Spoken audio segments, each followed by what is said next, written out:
Eric sat on the couch, dressed in a white tank top and black trousers, a glass of whiskey in his hand despite the early hour. Across from him, his longtime friend Ethan leaned back, casually sipping his coffee as they talked. Their conversation was interrupted by the soft sound of footsteps. A woman, tall, elegant, and dressed in nothing but Eric's silk robe, walked toward him with a lazy smile. She draped her arms around his shoulders and pressed a lingering kiss to his neck. "Oh," she murmured, pretending to be surprised as her eyes flicked to Ethan. "I didn't know you had company." Eric barely reacted. "I told you to wait for me upstairs," he said, his voice smooth but firm. "I will be up soon." She pouted slightly but nodded. "All right, don't keep me waiting too long." With one last glance at Ethan, she turned and disappeared back upstairs. Ethan chuckled, shaking his head. "Eric, man. You're still the same," he said, amusement in his tone. "Who was that? And don't tell me you're still going through women like they're disposable. Don't you ever get tired of this? You're pushing 40. You know, at some point you've got to think about settling down. A wife and kids." Eric let out a dry laugh, swirling the amber liquid in his glass. "Marriage?" He scoffed. "Love? Ethan, you're still living in a fantasy. Women don't care about love. They care about what's in your bank account." He leaned forward, his expression hardening. "I learned my lesson a long time ago. Women only love you when you have something to offer. Money, power, status. Take that away and they'll leave you without a second thought." Ethan sighed, shaking his head. "Not all women are like that, Eric.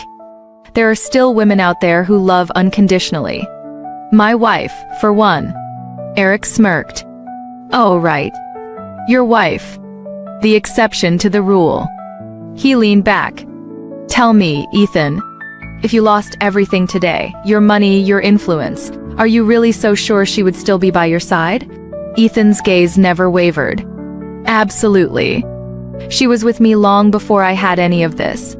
We struggled together. She's never cared about my wealth, only about me." Eric exhaled, a shadow of something unreadable passing over his face. "Well, I guess you got lucky," he muttered.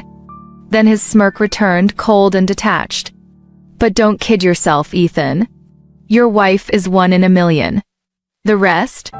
Money is their only love language. And I have plenty of it." Ethan stared at his friend for a long moment before shaking his head. "You really believe that, don't you?" "Yes, of course," Eric replied, smiling. After talking for a while, Eric stretched lazily, a smug grin spreading across his face. He rolled his hips playfully and chuckled. "All right, Ethan, I'm heading upstairs. Gotta keep my lady warm," he said, his voice laced with mischief. He smirked and added, "You should hear the things she was whispering to me last night." Ethan shook his head, amused but unimpressed.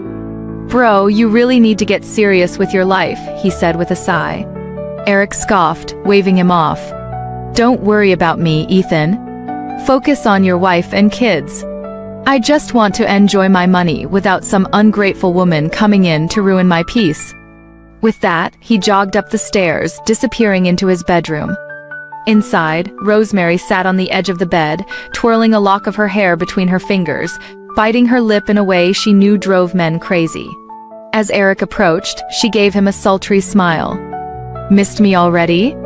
she teased. Eric smirked, grabbing her by the waist and pulling her close. "You have no idea," he murmured before capturing her lips in a deep kiss. The morning passed in tangled sheets and whispered pleasures. Later, as the sun climbed higher in the sky, Rosemary slid out of bed, dressing swiftly.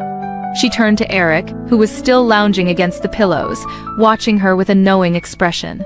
She leaned down, pressing a soft peck to his cheek. Eric smirked. "I know what you want," he said, his voice low and teasing. Rosemary bit her lip, but her eyes gleamed with expectation. With a chuckle, Eric reached into the drawer beside the bed, pulling out a thick stack of cash. He handed it to her without hesitation. "Here," he said, watching as she took it with practiced ease. "Thank you, Eric," she purred, placing another quick kiss on his lips before strutting out the door. As it shut behind her, Eric exhaled, running a hand through his hair. No complications. No emotions.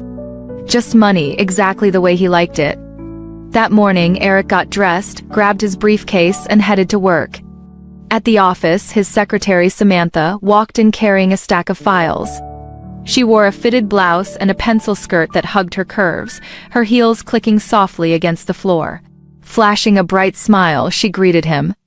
"Good morning, sir." Eric barely looked up as he adjusted his cufflinks. "Morning, Samantha." She set the files on his desk, smoothing her hands over them as she glanced at him. "These are the documents from yesterday, sir. You mentioned reviewing them first thing this morning." Eric nodded, picking up the top file. "You're right. I'll get to them now."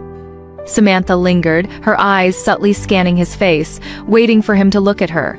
But when he didn't, she cleared her throat and took a step back. "All right, sir," she said with a polite smile, turning toward the door. But before leaving, she hesitated and glanced back.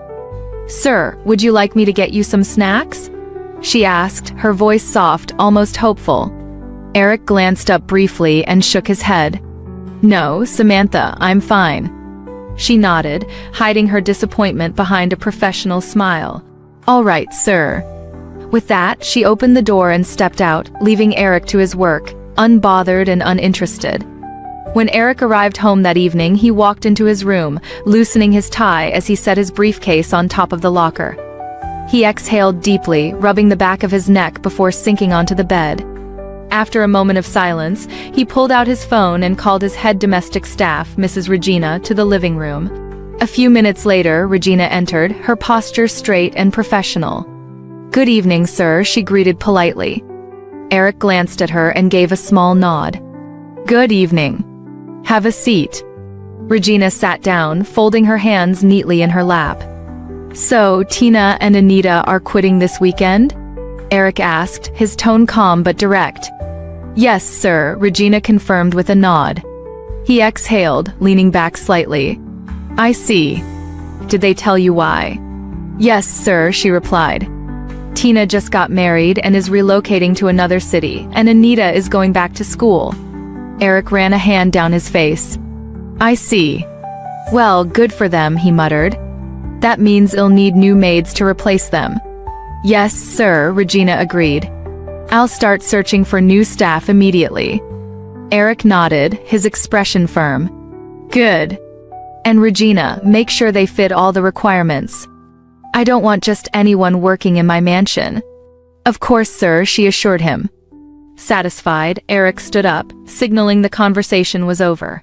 Without another word, he walked out, leaving Regina to carry out his orders. Amara sat in the dimly lit living room, her face weary with frustration. She stared blankly at the wall, lost in thought, until a sudden knock at the door pulled her back to reality. Sighing, she stood up and walked to the door. When she opened it, she was surprised to see Regina standing there, smiling warmly.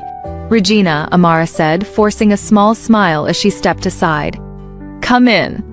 Regina entered, glancing around the small, tidy space before settling on the couch. Amara quickly disappeared into the kitchen, returning moments later with a glass of water. She handed it to Regina and sat down beside her. Regina studied her closely. "Amara, you look exhausted. Is something wrong?" At first, Amara said nothing. She looked away, biting her lip as if holding back a flood of emotions. "It's nothing," she finally muttered. Regina reached out, placing a gentle hand on her arm. "Come on, it's me. You don't have to hide anything." Amara inhaled deeply, gathering the courage to speak. "I lost my job last week," she confessed, her voice barely above a whisper. Regina's brows furrowed in concern. "Oh, Amara. I'm so sorry." Shaking her head, Amara let out a bitter chuckle. "It's been frustrating, Regina. You know, I've been the one taking care of myself and my husband ever since he lost his job 3 years ago.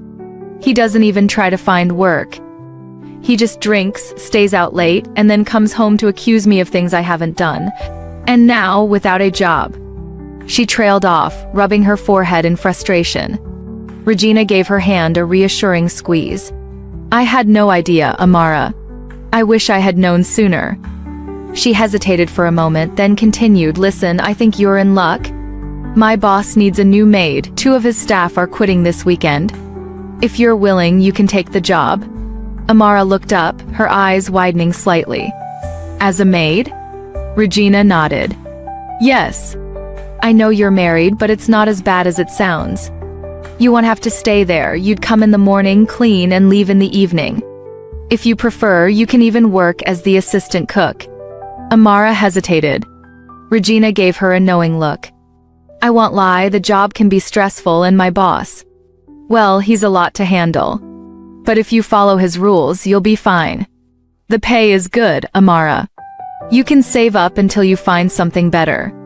Without warning, Amara threw her arms around Regina, hugging her tightly. I don't care what the job is. As long as I'm getting paid, I'll do it, she said, her voice filled with relief. Right now, I'm ready to do anything. Regina smiled, squeezing her friend's hand gently. All right then. I'll let my boss know I've already found someone to replace Anita.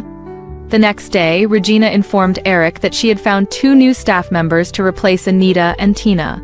They can start immediately, Eric said without much interest before walking upstairs to his room. I'll see them another time. Regina nodded. Understood, sir. Meanwhile, at home, Amara sat across from her husband, Desmond, nervously wringing her hands. She took a deep breath before speaking. Desmond, I got a job offer, she said carefully. Regina came by today, and I told her about losing my job. She insisted I come work as a maid in the same mansion she works in. I wanted to let you know before I start.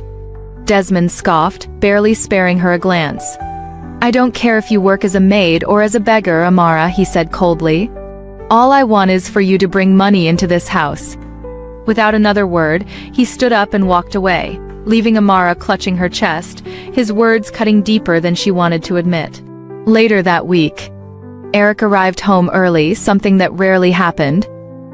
He preferred to stay out late, indulging in drinks, women, and the company of his friends before returning to his mansion. As he stepped into his bedroom, he froze at the sight of an unfamiliar woman carefully arranging his clothes in his wardrobe. Startled, Amara quickly lowered her head, clasping her hands together as she greeted him. Good afternoon, sir. Eric's brows furrowed. Who are you, and why are you in my room? My name is Amara, sir, she answered quietly. I'm your new domestic staff. I'm in charge of cleaning your room and taking care of your belongings. Eric studied her for a moment before nodding. Oh, I see. You're one of the maids Regina brought in. Yes, sir, Amara confirmed. All right, he said dismissively. I need some time alone. You can leave. Yes, sir.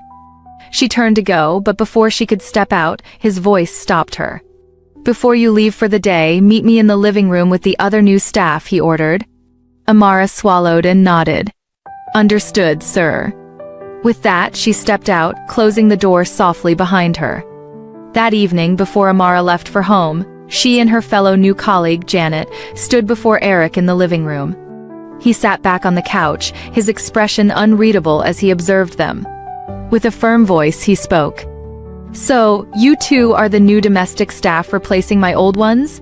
Both women nodded. Yes, sir, they answered in unison. Eric's sharp gaze landed on Amara first. What did you say your name was again? He asked, pointing at her. Amara, sir, she replied politely. He gave a curt nod before turning to the other woman. And you? Janet, she answered quickly. Eric leaned forward slightly, folding his arms. All right. Amara, you're my personal maid, responsible for my room and my personal belongings. Yes, sir, Amara confirmed. That's actually a tough role in this house, Eric warned. I don't joke with my personal space. I understand, sir. Regina already told me, Amara said, keeping her tone respectful.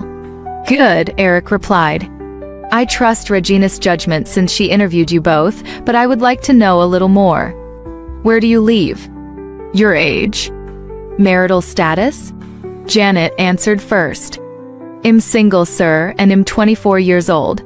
Eric gave a short nod before shifting his attention back to Amara. And you? Amara hesitated, glancing briefly at Regina, who stood silently in the corner of the room. Taking a deep breath, she finally answered. I'm married, sir. And I'm 30 years old. Eric's expression darkened instantly. His voice rose, sharp with irritation. What? You're married? He turned to Regina.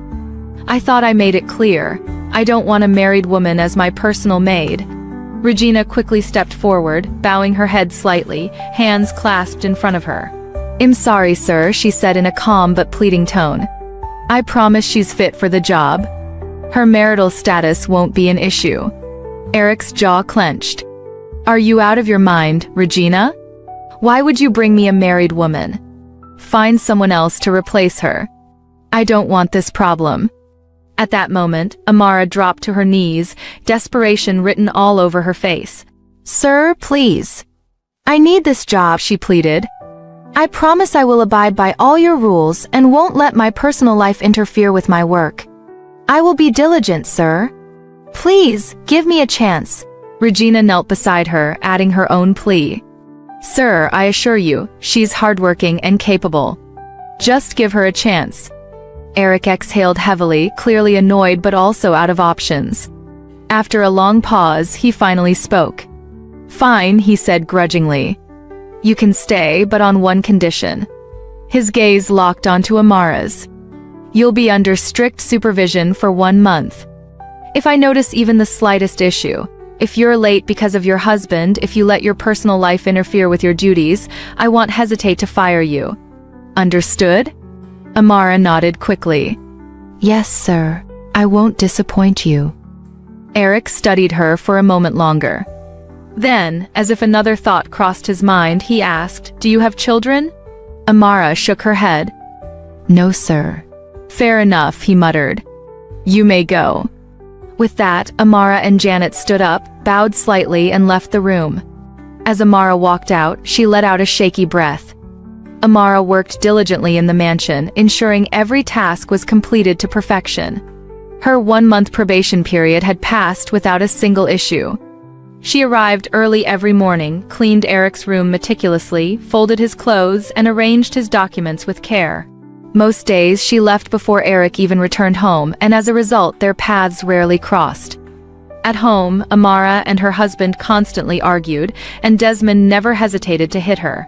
She had grown used to his abuse, trapped in a marriage with no escape. She had nowhere to go, no family to run to. Desmond blamed her for his misfortunes, accusing her of being the reason he lost his job. He mocked her cruelly, calling her a man in a woman's body for failing to bear him children. One evening, Amara returned home later than usual. Desmond was already seated on the couch, a belt lying beside him. As she stepped in quietly, she greeted him. Why are you coming home at this time? He asked firmly, his eyes dark with suspicion. Amara lowered her gaze. I'm sorry. I had a lot to do today. My boss had visitors, so I had to finish my cleaning late. Desmond let out a sharp, bitter laugh. So because your boss had visitors, you think it's acceptable to come home at 9:30? A married woman? Do you hear yourself, Amara? His voice turned accusing. Or have you started sleeping with your boss too? Amara's heart clenched. She took a step back. Stop it, Desmond. Stop accusing me of things I haven't done. I have never cheated on you, not once. I've been a faithful wife since the day we married, but all you do is complain. Desmond's face darkened with rage. You dare talk back to me like that? Realizing she had angered him further, Amara quickly tried to retreat. I didn't mean to speak that way, stammered. But it was too late. Desmond grabbed the belt and lunged at her. She dodged the first strike and ran, but he chased after her into the bedroom. His hand swung fast, striking her face with a slap so hard it sent her stumbling. Then came the belt. Again and again. That night, Amara sat curled up on the couch, her body aching, tears silently streaming down her face. The next morning, despite the pain that throbbed through her body, Amara forced herself to work. She knocked softly on Eric's bedroom door, her bruises hidden beneath her uniform. A moment later, the door creaked open and Eric stood before her. Wait outside, he said before closing it again. Amara stood in the hallway, gripping her broom tightly. Every step she took sent a dull ache through her limbs, a cruel reminder of the beating she endured the night before. But she refused to let it affect her work. After a few minutes, Eric reopened the door. "You can come in now." Amara stepped inside, moving carefully as she held onto her cleaning supplies. As Eric straightened his tie, his sharp eyes caught something unusual. Her face was slightly swollen and her movements seemed stiff. Then he noticed it. She was limping. He frowned. "Are you okay?" Amara forced a smile. "Yes, sir." "I'm fine." Eric stood up from the bed and walked toward her. As he placed a hand on her shoulder, Amara flinched, sucking in a sharp breath. Eric's frown deepened. "You're not fine." He gently tilted her face, his gaze locking onto the bruises along her cheek.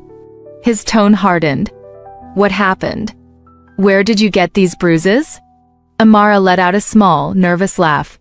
"It's nothing, sir. I got into a fight with my neighbor and she beat me." Eric raised an eyebrow. "Really?" "Yes, sir," she said quickly. "She's very strong. I didn't expect it. If I had known, I wouldn't have argued with her." Eric smirked. "So you have a sharp tongue but can't back it up with a fight?" Amara chuckled, though the movement sent another jolt of pain through her ribs. "I can fight, sir. She was just stronger than I thought." Eric crossed his arms. "Do you want me to have her arrested for putting you in this condition?" "No, sir." Amara said hurriedly. "I provoked her too. I won't make that mistake again." Eric studied her for a moment before nodding. "All right. Get to work." He picked up his briefcase and adjusted his tie. "Yes, sir." Amara replied softly. As Eric walked out of the room, Amara let out a deep breath and sat on the edge of the bed, relief washing over her. She had managed to hide the truth for now. Eric arrived at his office that morning and settled into his chair, flipping through some documents. A knock at the door pulled his attention away. "Come in," he called. Samantha stepped inside, a small carton bag in hand. She placed it on his desk, her lips curling into a smile. "Good morning, Sir Eric. I brought this for you," she said sweetly. Eric picked up the bag and smirked. "That's thoughtful of you. How did you know I was starving?" Samantha's smile widened as she moved closer to him, her fingers toying with the slightly open buttons of her shirt. "I just know," she said, her voice soft and teasing. Eric leaned back in his chair, his gaze trailing down her figure. He knew exactly what she was after. As she bit her lip and looked into his eyes, he stood, his hands finding her waist. He pulled her close, pressing a slow kiss against her neck. Samantha let out a pleased sigh, tilting her head to give him better access. Her smile grew as Eric lifted her onto the desk, his hands moving to the buttons of her shirt. Their lips met in a heated kiss, and soon the morning's work was forgotten. After they were done, Samantha adjusted her shirt as she stepped out of Eric's office. Walking down the hallway, she straightened her buttons, flashing a subtle smile at the employees who passed by, some giving her curious glances.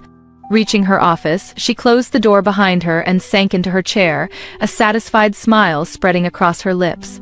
Biting her lip, she placed a hand on her chest, replaying what had just happened between her and Eric. "It was good," she whispered to herself. Her smile deepened as she leaned back. "I've finally made him fall for me. Eric will be mine soon." Still grinning, she opened her laptop and got to work, but the thought of Eric lingered in her mind. It became a regular routine between Samantha and Eric, steamy encounters in his office whenever they were alone. Each time they were done, Eric would reach into his drawer, pull out a wad of cash, and hand it to her without a word. At first, Samantha would glance at the money, a flicker of curiosity crossing her face, but she never questioned it. She assumed Eric was simply being generous, or perhaps he just enjoyed their time together so much that he wanted to keep her satisfied. One afternoon, after another heated session, Eric buttoned up his shirt and reached for his wallet. He pulled out a few bills and handed them to Samantha as usual. Samantha hesitated this time, eyeing the money before looking up at him. "Eric, why do you always give me money after we do this?" she asked, crossing her arms. Eric smirked, slipping his watch onto his wrist. "Does it bother you?" She shook her head slowly. "Not really. I thought we were doing this because we wanted to." "We are," Eric replied casually, leaning against his desk. But I believe in showing appreciation. Besides, isn't money a woman's love language? Samantha chuckled, playing with the bills in her hands. You really think that's all women care about? Most of them, Eric said with a shrug. You're still here, aren't you? Samantha smirked, stepping closer to him. Maybe I actually like you, Eric. Eric let out a low laugh. Or maybe you like the money. Samantha didn't respond right away, just smiled and tucked the cash into her purse. Either way, I don't mind. Eric watched her with amusement as she adjusted her skirt and walked toward the door. Good. Then we have no problems, he said. Samantha glanced back at him. Not yet, she murmured before leaving his office. Eric smirked to himself, shaking his head as he sat back in his chair. Samantha felt special. In her head, Eric loved her. She was convinced that, sooner or later, he would push for something serious. In her mind, it was only a matter of time before he asked her to be his wife. One evening, as she sat on her bed scrolling through her phone, a smile played on her lips. He's different with me, she thought. He doesn't just see me as some fling. He gives me money, he spends time with me. He must care. She bit her lip, staring at their last text exchange. Samantha, I miss you already. Eric, you just left my office an hour ago. Samantha, that's too long. Eric, go to bed, Samantha. She giggled, reading the texts over and over. To her, his short replies weren't indifference. They were just how men acted when they didn't want to seem too eager. He's playing it cool, she assured herself. But soon he will admit he wants more. Little did she know, Eric wasn't thinking about her at all. One afternoon, after finishing her cleaning duties, Amara was in the kitchen chatting with Janet. They laughed softly as they talked about random things, unaware of what was happening upstairs. Meanwhile, Eric had arrived home early with Samantha after taking her out shopping. He led her straight to his room where they wasted no time making love. Unaware that Eric was home, Amara suddenly remembered she had left her earrings in his room. Thinking no one was inside, she casually opened the door, only to freeze in shock. Eric was on top of Samantha, both of them tangled in passion. Amara gasped, her eyes widening in horror. Her heart pounded as she quickly shut the door, whispering sorry, before hurrying away. Inside the room, Eric stopped. The mood was ruined. His jaw clenched as he sat up, running a hand through his hair. What was that? Samantha asked, slightly annoyed. Eric didn't answer. He pulled on his pants and stormed out of the room. Downstairs, Amara had barely made it past the hallway when Eric caught up with her. Without warning, he grabbed her by the arm and slammed her against the wall. His strong fingers pressed into her cheeks, forcing her to look up at him. How dare you come into my room without knocking? He growled, rage burning in his eyes. Amara's breath hitched. I'm sorry, sir. I didn't know you were back. I left my earrings and just went to get them. She swallowed hard.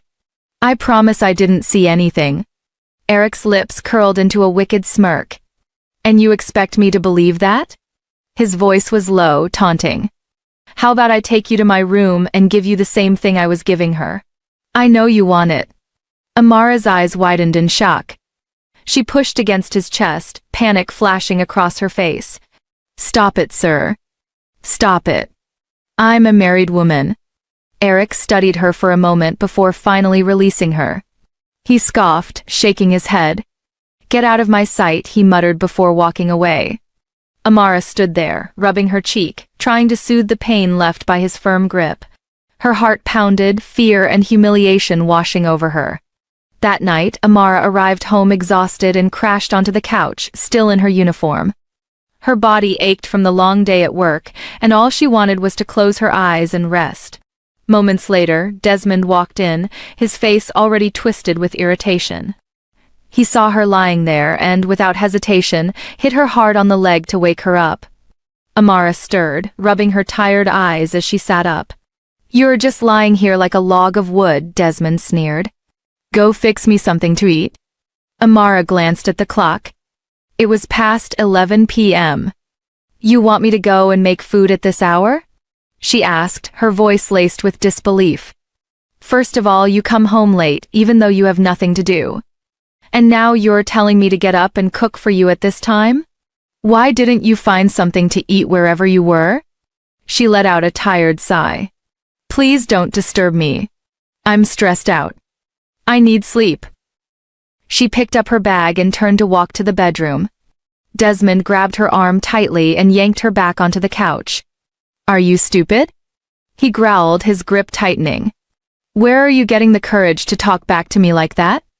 Before Amara could react, his palm met her cheek in a stinging slap.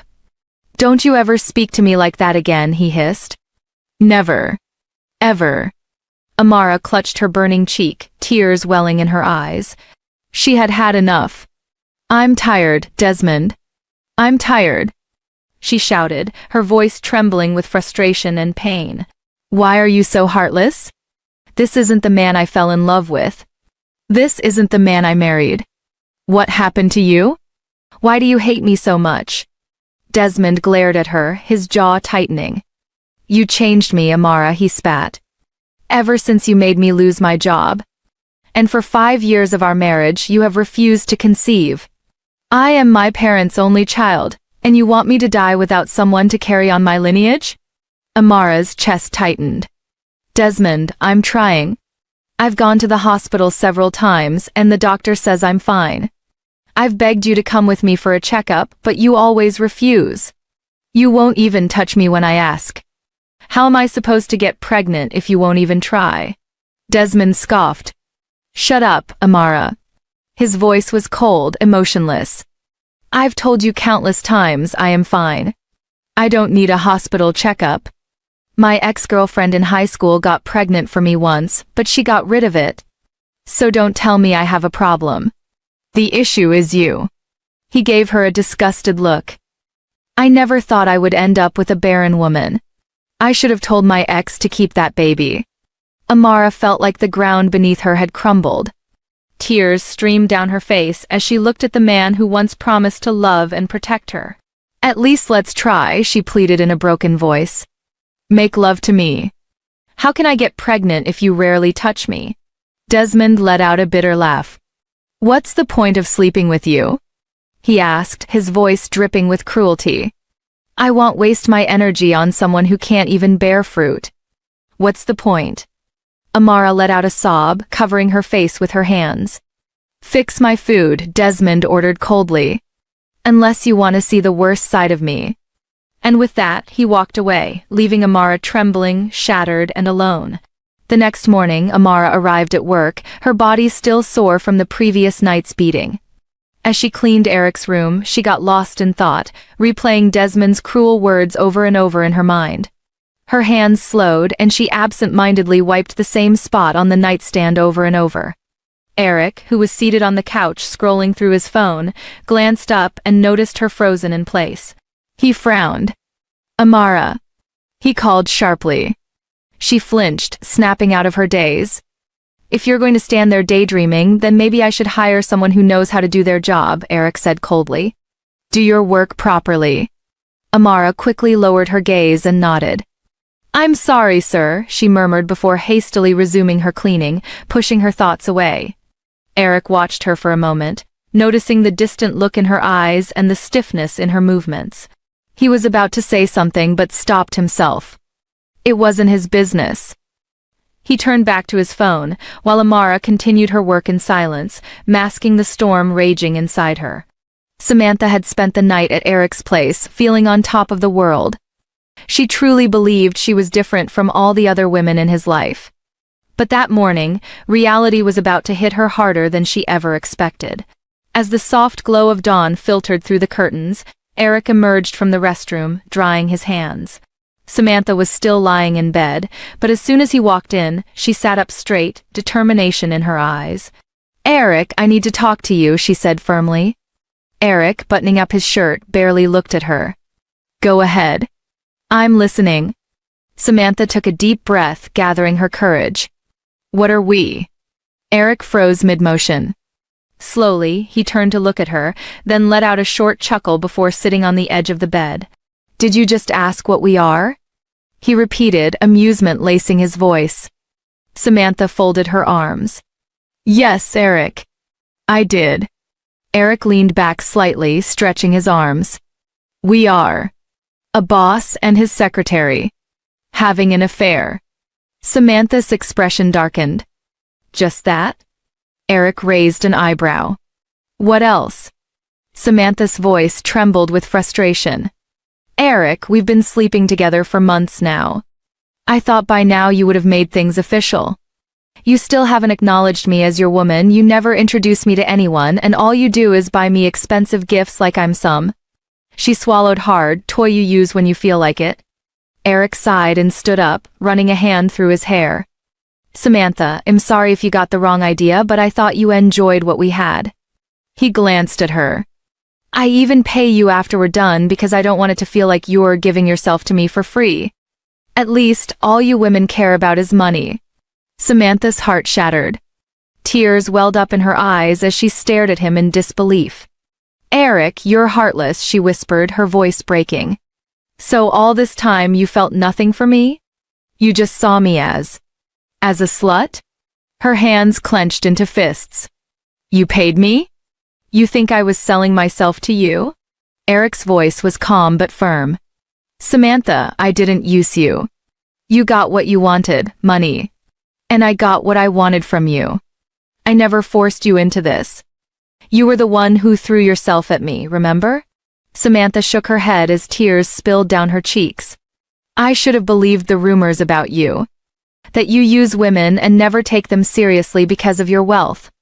She let out a bitter laugh. I was such a fool. I thought I was special. I thought the way you treated me meant you actually cared about me. Eric's patience snapped. His voice turned cold. Enough, Samantha. Even if I did want to settle down, it wouldn't be with a cheap woman like you. He crossed his arms. I guess you could have just enjoyed the time you had with me, but no, you wanted more. He exhaled sharply, running out of patience. I want you to get dressed and leave. Now. His tone was firm, final. Make sure you're gone before I come back. Don't make me repeat myself. With that, he walked out, leaving Samantha sinking onto the bed, sobbing. Samantha walked out of Eric's bedroom that morning, her heart heavy with pain and humiliation. Tears streamed down her face as she passed through the living room. Jeanette and Amara exchanged glances, watching her curiously. Another one, Jeanette muttered, shaking her head. Amara sighed. It's becoming a pattern. They didn't need to ask what had happened. They had seen it too many times, women leaving Eric's room broken and in tears. Monday morning came and the tension in the office was thick. After finishing a phone call, Eric leaned back in his chair when a knock came at the door. Come in, he said. Samantha walked in, her expression unreadable. She approached his desk and placed a white envelope in front of him.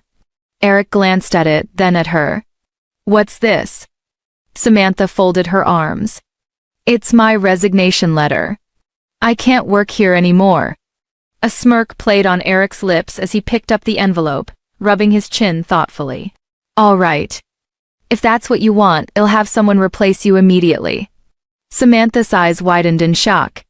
Really? Just like that? Not even a second of hesitation? Her voice cracked with anger. I thought you'd at least try to stop me. I thought you'd care. Eric leaned back in his chair, unfazed. Why would I? You made your decision. Samantha clenched her fists. You're worse than the devil himself, Eric. I hate myself for letting you use me like this. Without waiting for his response, she turned and stormed out, slamming the door behind her. Eric remained expressionless, barely reacting. Instead, he picked up his phone and dialed a number. Moments later, a female staff member entered his office. I want you to schedule interviews for a new secretary. If possible, have someone start by today. The woman nodded in understanding. Yes, sir. With that, she walked out, leaving Eric unbothered and ready to move on. It was late in the evening. Amara had already left for the day, and Eric was in his study, focused on his computer screen. The soft glow of the screen illuminated his face as he worked in silence. Jeanette walked in, carrying a cup of coffee on a small tray. Her uniform was noticeably shorter than usual, revealing more of her thighs. As she placed the cup on his desk, she raised the hem of her skirt slightly with one hand while biting the nail of the other, her way of trying to catch his attention. Eric paused his typing and looked up, his brows furrowing in confusion. "What the hell are you doing?" Jeanette straightened up quickly, feeling caught. Sir, I was just trying to keep you company." Eric's expression hardened. "Do I look like I need company?" His voice was sharp, cutting through the awkward tension. He pushed the cup of coffee aside. "Take this nonsense off my table. Do I look like someone who sleeps with my maids?" Jeanette's heart sank. Humiliation washed over her as she quickly grabbed the cup, her hands trembling. "I'm sorry, sir." Without another word, she turned and walked out of the room, her face burning with shame. During their free time at work, Amara and Jeanette stood in the kitchen, washing dishes and chatting casually. Jeanette, still upset about the previous night, sighed dramatically. "You won't believe how rude Eric was to me last night," she began, shaking her head. Amara glanced at her curiously. "What happened?" Jeanette crossed her arms. "I tried serving him coffee, and he just snapped at me for no reason. He was so cold and dismissive." Amara chuckled, shaking her head. "Eric can be a lot to handle sometimes, but honestly, he's not that bad." Jeanette raised an eyebrow, surprised. "Really? You of all people are saying that?" "I'm not saying he's a saint," Amara clarified. "But I've seen glimpses of kindness in him." Jeanette scoffed. "Kindness? From Eric? That's hard to believe." Amara shrugged, focusing on the plate she was scrubbing. "Well, sometimes he notices when I'm not okay. Like when I have bruises." She trailed off, not wanting to reveal too much. Jeanette turned to her, curiosity flickering in her eyes. "Bruises? How do you even get those?" "Nothing serious." Amara quickly brushed it off with a forced smile. "I can be clumsy sometimes." Jeanette didn't seem convinced, but she didn't push further. Instead, she sighed and turned back to the dishes. "Well, if you say he's not that bad, I'll take your word for it. For now." Amara nodded, but deep down, she knew that Eric's moments of concern meant more to her than she wanted to admit. After finishing her cleaning duties, Amara stood before Eric, hands nervously clasped together. "Sir, please," she pleaded softly. "I need my salary up front. I need it for medical bills." Eric leaned back in his chair, studying her. "And why should I agree to that?" Amara swallowed hard and quickly dropped to her knees. "Please, sir. I really need this money." Eric sighed, motioning for her to stand. "How am I sure you won't take the money and stop working?" "I won't, sir," she assured him desperately. "You can search for me anywhere if I do." Eric exhaled and reached into his drawer, pulling out a wad of cash. As he walked closer to her, he noticed the fresh bruise on her lip. His eyes darkened as he gently touched her lip. "What happened?" he asked, his tone softer than usual.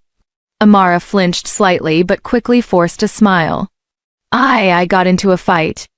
Eric raised an eyebrow. "Again? Are you that stubborn that you keep getting into fights? One day this so-called girl might actually kill you." Amara forced another shaky smile. "Sir, I promise. It's nothing." Eric didn't look convinced. He placed his hand on her shoulder, but the moment he did, Amara let out a small, involuntary cry of pain. He immediately pulled back. "I think your whole body is sore," he muttered, shaking his head. "Sit down." Amara hesitated but obeyed, sitting on the edge of the bed. Eric walked over to his mini fridge, pulling out a bottle of water and some pain relievers. "Take these," he instructed, handing them to her. Amara hesitated before accepting them. "Thank you, sir," she whispered. Eric watched her for a moment, then reached for an ice pack. "Let me press this against your face." She quickly grabbed his hand, stopping him. "No, sir. It's fine." "Really?" He exhaled, looking at her intently. As she stood up and picked up the money, ready to leave, his voice stopped her. "Amara," he called. She froze, her hand gripping the doorknob. "You can keep lying to me," he said, stepping closer behind her. "But I know your husband is beating you." Amara's breath hitched. She didn't turn around. Eric continued, his voice lower, almost gentle. I might be arrogant, rude, and unbearable. But one thing I won't stand for is a man laying his hands on his wife. Amara's grip on the doorknob tightened. If you ever need my help, Eric added, just let me know when you're ready. She nodded once, then walked out without another word. Eric and Ethan sat comfortably in the living room, sipping their drinks as they talked. Amara walked in, placing 2 glasses and a white tray before them. As she turned to leave, Ethan's gaze lingered on her for a moment. You know, Ethan said, tilting his head. I really like this lady. Eric raised a brow. Who? The one who just served us. Oh, Amara? Eric smirked. Is that her name? Yes, Eric replied. Ethan nodded, a small smile on his lips. I just love how calm and beautiful she is. I think you need a woman like her in your life. Eric burst into laughter. Ethan, please. Don't kill me with your jokes. He leaned back, shaking his head. First of all, she's married. And even if she wasn't, I wouldn't go there. I told you, I'm not interested in marriage. Ethan shrugged. I didn't know she was married. But why do you have a married woman working as your personal maid? Eric scoffed. I didn't want to, actually. But Regina begged me to let her stay. And besides, she's hardworking and stress-free. He chuckled. I see, Ethan said, taking a sip of his drink. Still, I wish she wasn't married. A woman like that would be good for you. Eric rolled his eyes. You're kidding, right? You know I don't mess with my domestic staff, married or unmarried. Ethan smirked. Don't say that. Just because they work for you doesn't make them any less. Besides, her husband is lucky to have her as a wife. Eric arched a brow. You really think so? Ethan nodded. Yes. I don't know why, but out of all your staff, she's different. I just feel it. She's a good person. Too bad she's already taken. Eric scoffed. Your trust in women baffles me. I know you got lucky with a good wife, but don't trust women too much. They're never truly loyal. All they want from a man is his money. Ethan shook his head. Not all women are like that. I told you, you need to change your mindset or you'll never find the right woman. There is no right woman, Eric countered. Think about it, Eric. If Amara's husband was rich, do you think she would still be working here? Ethan asked. She's probably only with him because she hasn't found someone richer, Eric said. If she were greedy, she wouldn't have married a broke man in the first place. Eric smirked. Or maybe she's just waiting for the right opportunity. Ethan frowned. Eric, stop thinking like this. What makes you think a beautiful woman like her wouldn't be able to attract a rich man? You never know, Eric said, a mischievous glint in his eyes. All women have a price. Even your wife. Ethan's expression darkened. That's enough, Eric. Don't speak about my wife like that. Eric chuckled, raising his hands in mock surrender. All right. My bad. He leaned forward, a devilish smirk forming on his lips. But let's put this theory to the test. Let's make a bet. Ethan frowned. A bet? Eric nodded. I'll offer Amara some money to test her loyalty to her husband. Let's see how much it'll take for her to betray him. Ethan's face tightened. Don't do that, Eric. That's risky. Eric grinned. What's the matter? I thought you trusted women? He leaned back smugly. Let me go through with this and prove you wrong. Ethan sighed. I can't vouch for any woman except my wife. But I don't know why. I have this strong feeling that Amara will turn down your offer. Eric raised a brow, intrigued. Wow, Ethan. You must really believe in this woman. He smirked, raising his glass. Well then. Let the game begin. As the days passed, Eric started giving Amara extra tips, slipping her money every now and then. Whenever she asked why, he always told her it was for the extra effort she put into her work. Amara took the money without overthinking it. To her, Eric was just an appreciative boss, nothing more. One evening, as she was cleaning his room before wrapping up for the day, Eric lay on his bed, typing on his laptop. His gaze kept drifting toward her. Amara noticed. It made her uncomfortable. She never liked cleaning while he was in the room. But tonight, his lingering stares unsettled her even more. Still, she pushed the feeling aside and focused on her work. As she finished and was about to leave, Eric's voice stopped her. "Sit down." Amara turned, hesitant.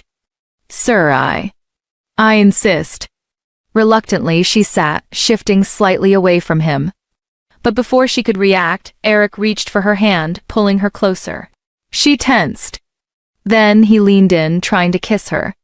Amara's eyes widened as she pushed him away, standing up quickly. "Sir, what are you doing?" Eric stood too, grabbing her shoulders gently but firmly. "Amara." His voice was soft, his eyes searching hers. "Can't you see? I love you. Be with me. Just for tonight." Amara shivered slightly, her stomach knotting in discomfort. "Eric, please. What's wrong with you? You know I'm married. Why would you even think of such a thing?" Eric's grip tightened slightly. "Amara, don't do this." "All right, how about this? I will give you $100. Just one night. Your husband will never know." Amara's heart pounded in disbelief. "Eric, stop." She pushed him away again, anger flaring in her chest. "What has come over you? I always knew you were difficult, but I never imagined this. I am someone's wife, for God's sake." Eric sighed, rubbing his temples as if frustrated. Then he took a step closer. "Fine. I will double it. $500. Amara's breath hitched. Did he think she was that kind of woman? She shook her head, disgusted. Eric exhaled heavily. Then, with a smirk, he walked over to his drawer, pulling out a briefcase. He placed it on the bed and opened it. Stacks of crisp dollar bills stared back at her. "All right, Amara. I know you think I'm joking, but I'm not." He gestured to the money. "Here. $1 million. It's all yours. Just let me have you." The room fell into silence. Then slap. Amara's palm connected with his face hard. Eric stumbled slightly, stunned. His cheek burned from the impact, but the pain was nothing compared to the humiliation that settled deep in his chest. Amara's hands trembled with rage. "I may be poor. I may need money. But never, never will I sell myself to a man. I am not one of those women you sleep with and throw cash at. Even if I were single, I still wouldn't do this. I respect myself too much." She stepped back, shaking her head. "I guess my time working here is over." Without another word, she turned and stormed out, slamming the door behind her. Eric stood frozen, the weight of the rejected money still in his hands. He slowly sat down on the couch, staring at the briefcase. No woman had ever said no to him. No woman had ever slapped him. And for the first time in his life, Eric felt ashamed. When Amara got home that evening, she was still in shock. Disappointment and anger burned deep within her as she collapsed onto the couch, replaying the events in her mind. She had always known Eric wasn't a kind man. He was arrogant, flirtatious, and a notorious womanizer. But never, never had she imagined he would stoop so low as to try and buy a married woman into his bed. She clenched her fists, her heart pounding with frustration. Did he really think I was a loose woman? The thought alone made her sick. Her body ached, not from exhaustion, but from the emotional weight pressing down on her. She sighed heavily, leaning back against the couch. The thoughts swirled in her head until they became too much. Slowly, without realizing it, sleep overtook her right there on the couch, her mind still restless with anger and disbelief. The next morning, Amara lay on the couch, staring at nothing. Her mind was still clouded with thoughts from the night before. Desmond walked out of their bedroom, already dressed to go out. He paused when he saw her still sitting there. Amara always left for work early, sometimes before sunrise, but today it was already past 9 and she hadn't left from work. Frowning, he checked the time again. "Amara, aren't you going to work?" he asked. She didn't respond immediately. Instead, she let out a slow sigh before finally saying, "I quit." Desmond's eyes widened. "You what?" "I quit my job." Desmond stared at her, stunned. "Why?" he demanded. "What happened?" Amara hesitated. She didn't want to tell him about Eric. She didn't want to relive that humiliation. But Desmond wasn't letting it go. Amara, why did you quit? The month is almost over. Couldn't you have waited a week to get your salary first? Amara remained silent, staring at her hands. Desmond's frustration boiled over. Are you serious right now? How could you do something so stupid? He yelled. How do you expect us to survive without your salary? Amara flinched at his words, but he didn't stop. Your last month's salary has already finished. I was counting on your next paycheck. And now you're telling me you quit? Just like that? No backup plan. No salary. Amara looked down, her heart sinking. I know, she whispered, but I had no choice. Desmond scoffed, shaking his head. No choice? What kind of nonsense is that? You always have a choice. You should have thought about us before making such a selfish decision. Tears burned in Amara's eyes, but she refused to let them fall. She knew Desmond wouldn't understand. He only saw the money, what he had lost. Desmond's yelling didn't stop. His anger filled the room, suffocating Amara. You need to go back to that job, he shouted. I don't care what made you quit. Whatever it was, it's not enough. You can't just leave. Do you have another plan? Another way to bring in money? No? Then you better go back. Amara's hands clenched into fists. Her eyes burned with unshed tears. She had tried to hold it in, but the frustration, the pain, the humiliation, it was all too much. I quit my job because I was almost taken advantage of by my boss, she screamed, her voice shaking. Desmond froze. His expression changed slightly, but he said nothing. Yes, Amara continued, her voice raw. Eric tried to lure me into sleeping with him. He offered me $1 million to sleep with him. He wanted to use me like some cheap woman, and I refused. I left because I couldn't work for a man who has no shame in trying to destroy a married woman's dignity. She stood there, breathing heavily, waiting for Desmond to respond, to show the slightest bit of concern, to defend her. But instead, Desmond took a step closer. His face twisted in shock, not the kind she expected, but something far worse. You said what? His voice was eerily calm. Your boss offered you $1 million, and you refused. Amara's heart sank. She stared at him, unable to believe what she was hearing. What do you mean by that? She asked, her voice trembling. Desmond scoffed. Are you seriously asking me? Are you that stupid, Amara? $1 million! Do you even know what that money could have done for us?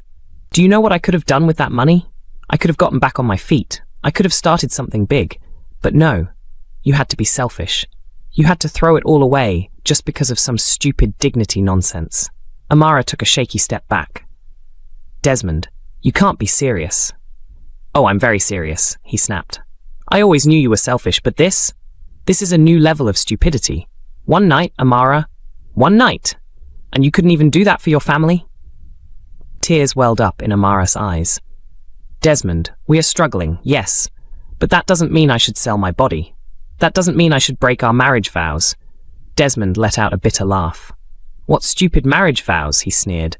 You, the same woman who has probably given her body away for free, wants to talk about vows?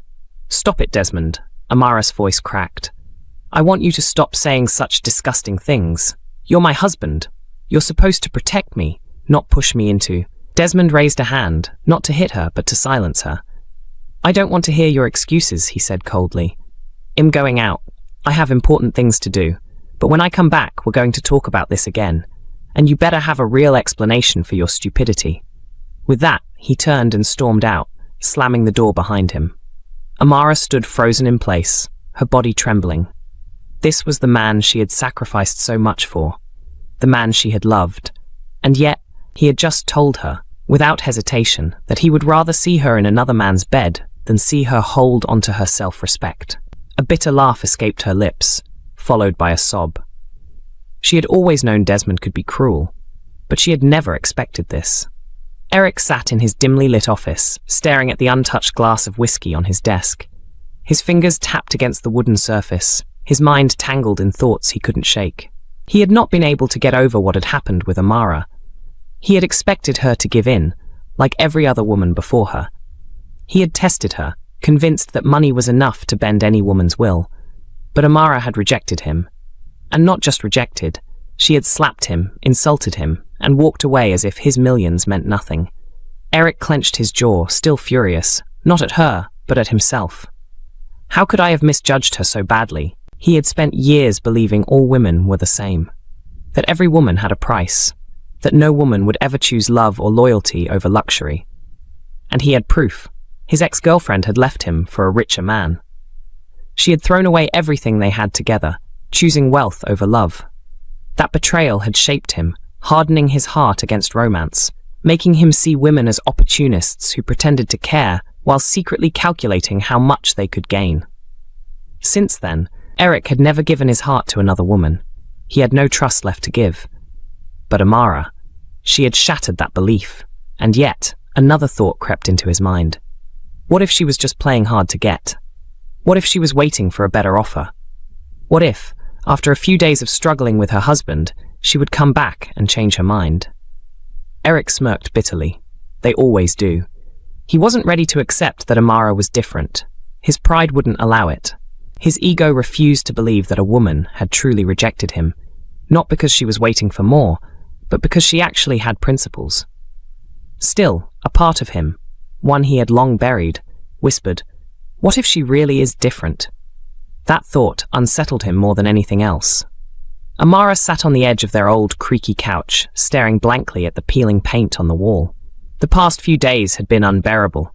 Desmond had made her life a living hell, pressuring her endlessly to go back to Eric, to beg him, to please him, and to do whatever he wanted in exchange for money. She had stood her ground, refusing each time. But this morning, Desmond had given her a deadline. 1 week, Amara. If you don't do what I asked, then don't bother staying in this house anymore. His words echoed in her mind like a haunting melody.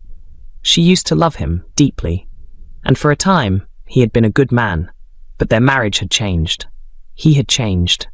The love they once shared had faded, replaced by resentment, selfishness, and desperation. Still, Amara clung to the hope that maybe, just maybe, he still loved her, even if he no longer showed it. Maybe he was just lost, blinded by their struggles. Maybe he could change back. But another voice inside her whispered the truth she refused to accept. What if Desmond doesn't love you anymore? She wanted to deny it, to push the thought away, but deep down, she knew. A man who loved his wife wouldn't sell her dignity for money. Tears burned her eyes as she considered her options. Should she swallow her pride, go back to Eric, and do what Desmond wanted, just to keep her home? Or should she run? But run to where? Amara let out a deep sigh, gripping the hem of her dress. Her mind was unsettled. No matter what choice she made, she was about to lose something. Her marriage, her home, or herself. Eric sat on his bed, his laptop resting on his lap. But his mind wasn't on work. He had been staring at the screen for the past hour, yet he hadn't typed a single word. His thoughts kept drifting back to Amara. At first, he told himself that Amara had just been putting on a show, that she might come back, change her mind. After all, he had never met a woman who turned down that much money. But as the days passed, he realized the truth. Amara wasn't like the women he was used to. She had dignity, self-respect. And she had rejected him not just because of Desmond, but because she valued herself. That realization did something to Eric. It made him respect her in a way he hadn't respected any woman in years. It also made him angry at himself. When he told Ethan what had happened, he expected his friend to scold him, maybe even laugh at his foolishness. But instead, Ethan had smiled knowingly and said, "I told you, bro, not all women are like that. And Amara, the first day I saw her, I knew she was different." Eric had shaken his head, reluctantly admitting that Ethan had been right all along. "I need to apologize to her," Eric muttered, running a hand down his face. "Even if she never wants to work for me again, I need to make things right."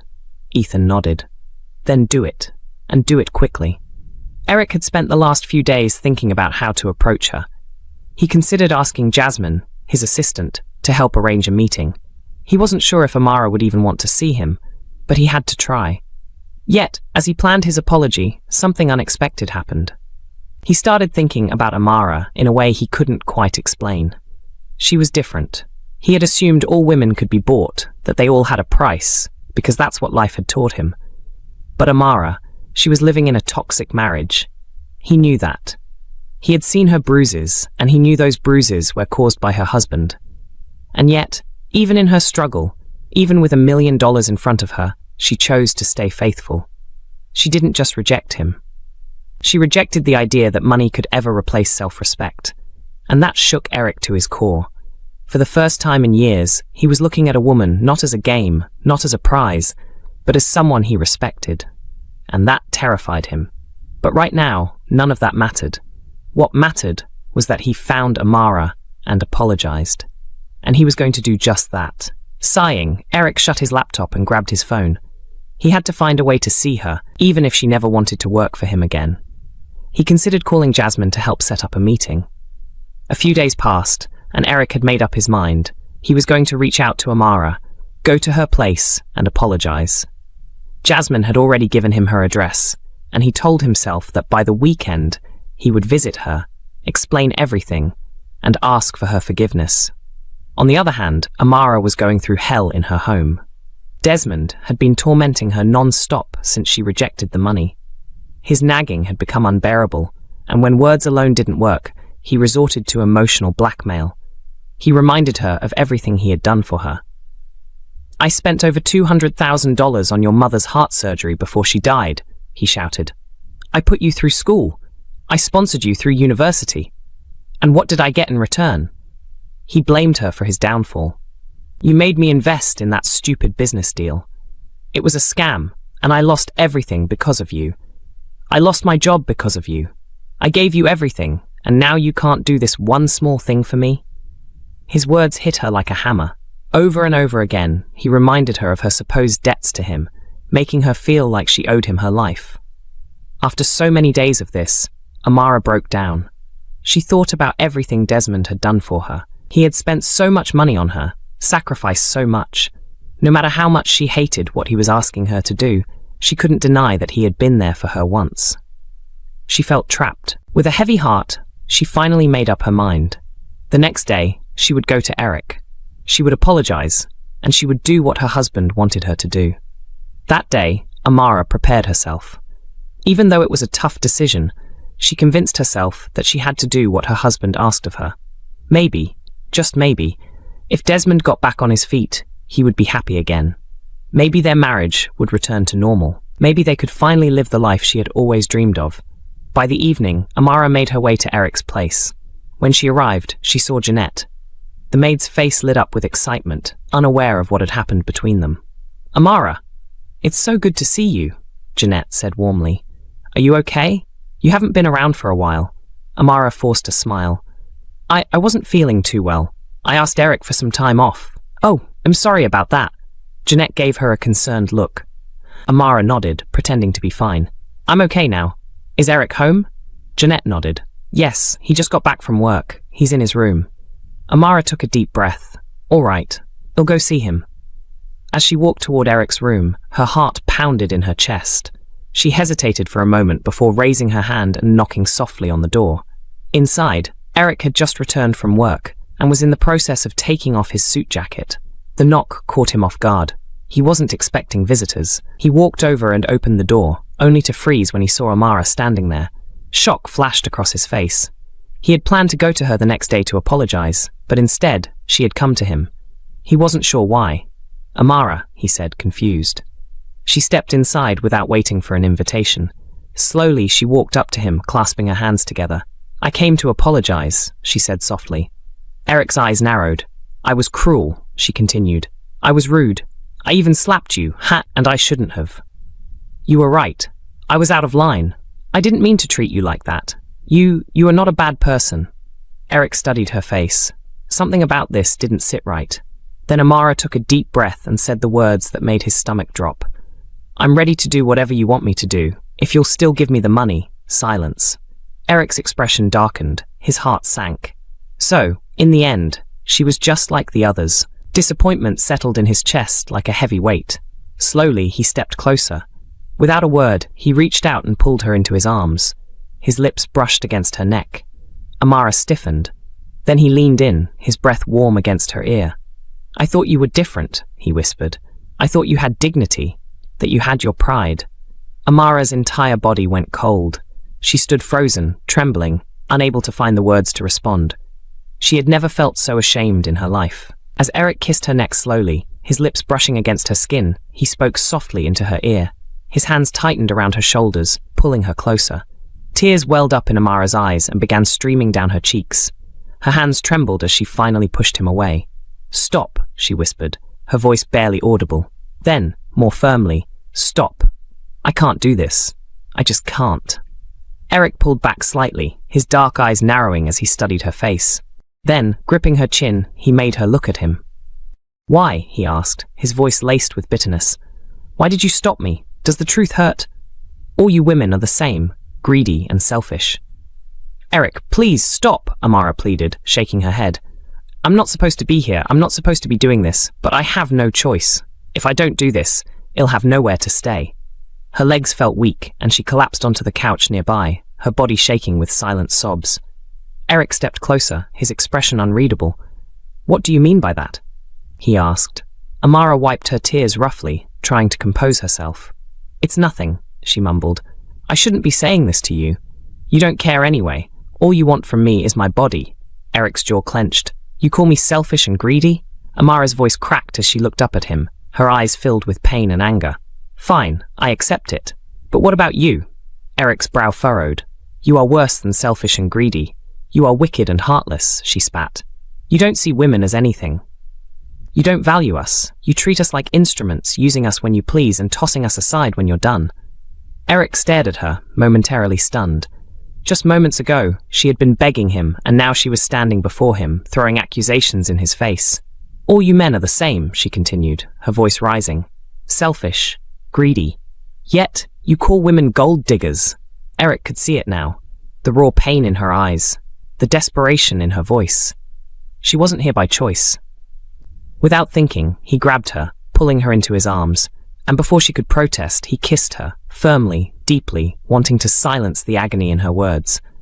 Amara tensed for a moment, but then she kissed him back, gripping onto him tightly, as if holding onto something. Her body trembled against his. When they pulled apart, Eric cupped her face gently. His voice softened. "Amara," he murmured, "I don't know what it is that you're hiding, or what you're going through, but you can share it with me, if you want." Tears spilled down her cheeks again as she whispered, "Eric." Her voice broke as she sobbed into his chest. "My heart is broken. My marriage, my husband, everything is broken." Eric held her tighter. "If I don't do this with you and get the money," she continued, her voice shaking, "I may lose my marriage." And then she broke down completely, crying uncontrollably in his arms. Eric sighed deeply, rubbing his temples as he sat on the bed.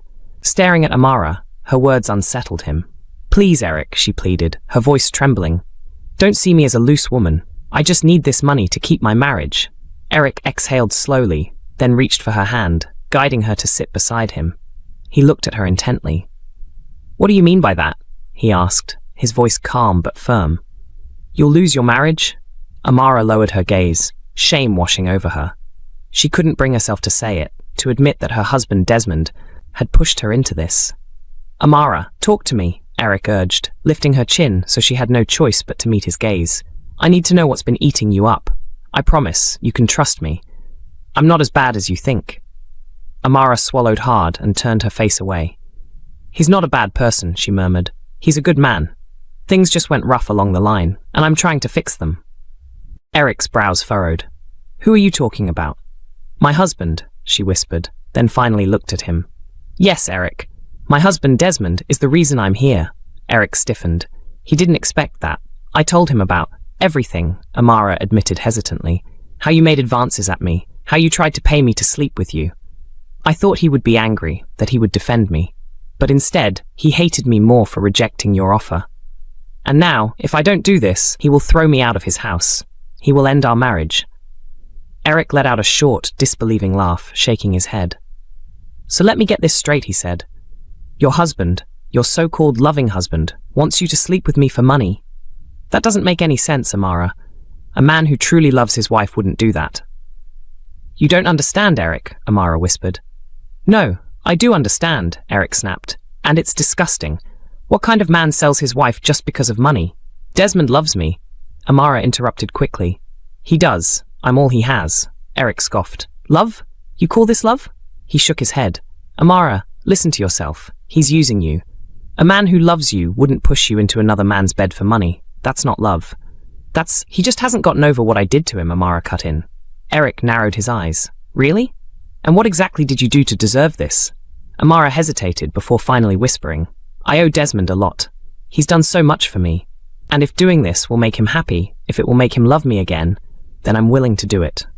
Eric shot up from the bed, his temper flaring. Are you even hearing yourself? He asked, his voice rising. Amara, no matter what he's done for you, nothing justifies this.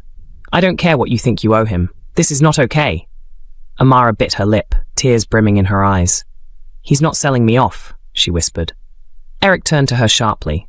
Then what would you call this? He snapped. Because it sure as hell sounds like he is. Eric took a deep breath, his gaze fixed on Amara.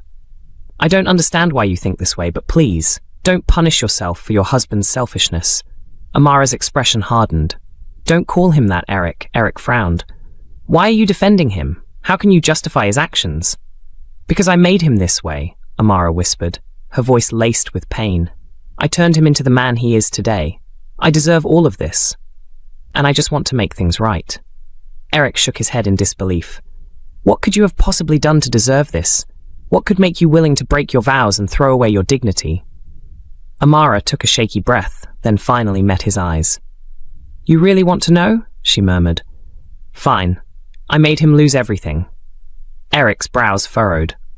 What do you mean? She hesitated, her fingers gripping the edge of her dress.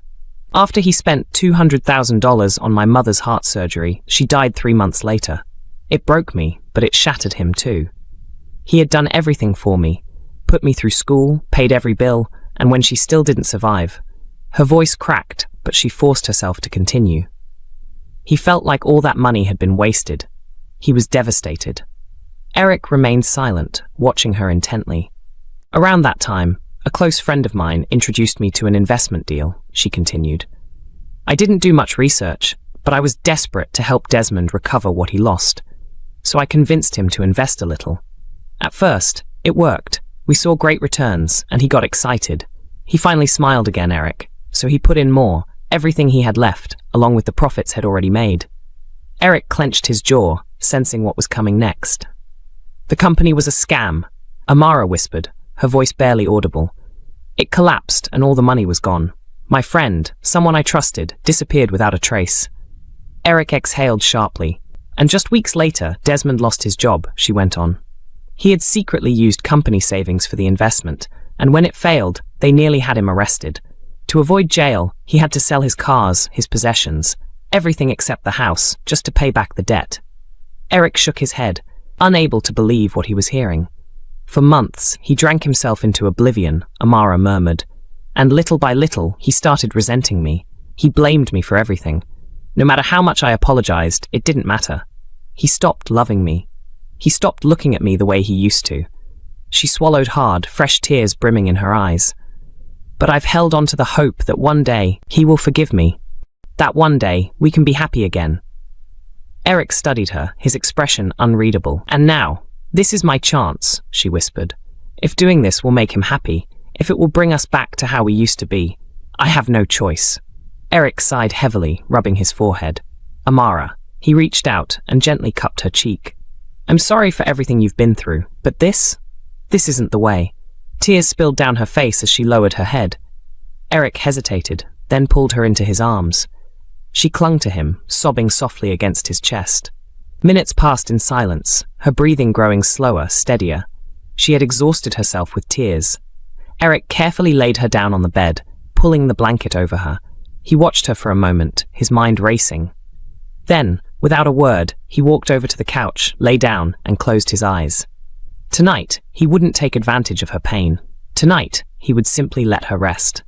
Amara slowly opened her eyes, blinking as the morning light filtered into the room.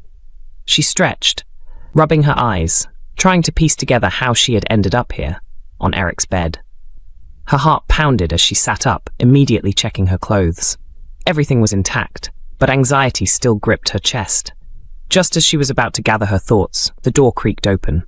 Eric stepped inside, a relaxed expression on his face. You're awake, he said casually. I had the maids prepare breakfast for you. I hope you slept well. Amara barely registered his words. Her mind was clouded with uncertainty. She hesitated before whispering. Eric, did we do anything last night? Eric chuckled and walked closer, stuffing his hands in his pockets. "Isn't that why you came to me in the first place?" Her face burned with embarrassment. She looked away, gripping the sheets tightly. Seeing her discomfort, Eric let out a soft laugh and sat beside her. "Relax. I was joking." His tone softened. "Nothing happened. I may not have the best reputation, but I would never take advantage of a woman." Amara exhaled in relief. "Thank you," she muttered. But Eric's expression turned serious. He leaned forward, resting his elbows on his knees. "Amara, I need to tell you the truth." She frowned, her stomach twisting. "What truth?" Eric sighed, rubbing his jaw. "This was never about me wanting you, Amara. It was a bet." Amara's breath caught in her throat. "A bet?" Eric nodded. "Ethan and I argued about whether any woman is truly loyal. He believed you were different. I didn't. So to prove my point, I made you that offer, to see if you would take the money." Amara's body stiffened. "You used me as a bet? I know it sounds bad, and I regret it," Eric admitted. "I never expected things to turn out like this, and I didn't think your husband would push you into doing it." Amara clenched her fists. "Eric, do you realize what you've done? My husband is waiting for me to bring back that money. I humiliated myself. I went against my own morals, and it was all just a game to you?" Eric ran a hand through his hair. "I know, and I want to make it right. That's why I'm still giving you the money." She stared at him, shocked. "Even though you didn't sleep with me?" "Yes," he nodded. "If it will help you, take it. But I have one request." Amara narrowed her eyes. "What is it? Don't tell your husband that nothing happened between us." Her stomach twisted. "Why?" Eric's gaze darkened. "Because I want to see if he will start treating you better after you bring him the money." Amara hesitated. She didn't like this, but deep down she knew Eric was right. Desmond had been treating her like a burden. Would this money really change how he saw her? After a long silence, she sighed. "Fine," she said quietly. Eric handed her the money, then picked up his car keys. "I'll drive you home." Amara hesitated, then nodded. Eric drove Amara home that morning. Eric pulled up in front of Amara's home, cutting the engine as silence filled the car. Amara turned to him, her fingers tightening around the handle of the briefcase. She met his gaze with a small, uncertain smile before nodding. "Thank you," she said softly. Eric studied her for a moment, then gave her a slow nod. "Take care, Amara." Without another word, she stepped out of the car. As she closed the door, she hesitated before giving Eric one final wave. He lingered for a second, watching her, then drove off. Inside the house, Desmond stood by the window, watching. His jaw tightened as he saw the way Amara smiled at Eric. Something about it unsettled him. Was she happy? Had she enjoyed being with that man? The thought made a flicker of jealousy rise in his chest, but the moment she walked through the door, his focus shifted. His gaze immediately dropped to the briefcase in her hand. Whatever jealousy or anger he felt instantly disappeared. Instead, a satisfied smile stretched across his lips. Amara swallowed, her throat dry. She walks closer to him and hands the briefcase to him. Desmond grabbed it eagerly, flipping it open. The sight of the crisp bills inside made his eyes widen. He ran his fingers over the stacks of cash, letting out a breathless laugh. For the first time in years, he turned to Amara with genuine joy. Without warning, he pulled her into his arms, holding her tightly before pressing a deep kiss against her lips. "Amara, thank you," he murmured, his voice filled with excitement. "You don't know what this means to me. I promise, from today, I'll treat you like a princess." Amara's heart swelled.